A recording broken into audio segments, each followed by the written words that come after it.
What's up, guys? I'm Rhett. Welcome back to Lawn Insider. Well, it's officially fall, which means we're getting a lot of conflicting information about fertilizing our lawns this time of year, but I'm here to set the record straight, so stick around. If you pay any attention to the YouTube lawn care community about this time of year, whenever we're making that transition from summer into fall, you always start hearing conflicting information regarding fertilizing. And is it a good idea to fertilize this late into the season? Is it a bad idea? So on and so forth. What types of products should you be using? Stuff like that.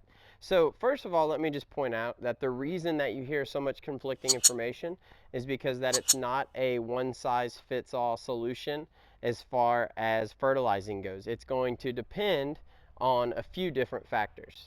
So the biggest factor you have to look at when you're answering this question is, what is your turf type? Do you have a cool season grass or do you have a warm season grass? Your cool season grasses are going to be your Kentucky bluegrasses, your turf type tall fescues, your rye grasses. Okay, those are all going to be cool season, and normally we're going to find those more in the northern half of the United States. And your warm season grasses are going to be your Bermudas, your St. Augustines, your Zoysias, your Centipede grasses, and those are usually going to be found in the southern portion of the United States.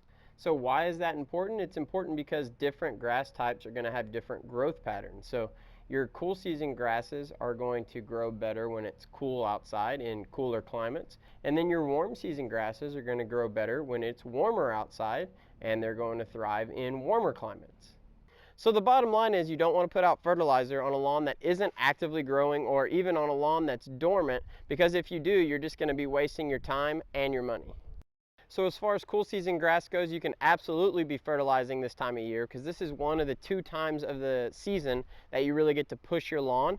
So you don't really have to put much more thought into it at this point. Now, as far as us warm season folks go, it is a little bit different because it's going to depend on really where we're going to be located.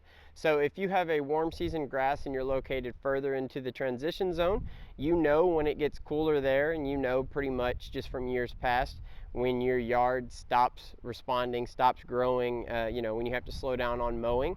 And then if that's the case with you, then you know that, especially if you're not overseeding, then it's time to shut down those fertilizer applications. Now, for those of us that live in Texas, or more specifically, further south in Texas or central Texas, like where I'm located, you know that we still have heat at least for another month. And, really it stays hot until, maybe even a little into November around here. And when I say hot, I mean, we still get highs in the 80s, usually low mid 80s once we get that deep into the season.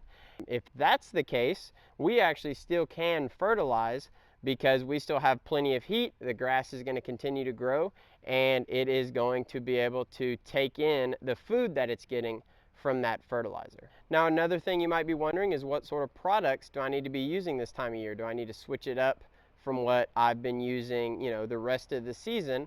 And again, that's going to depend. Here in Texas, I would pretty much say that everything is still on the table, including organics, but you can use your fast release or your slow release. Pretty much whatever you've got, you're still going to be good, and you're still going to be safe using it at this time of year, because we still have plenty of heat, like I mentioned before.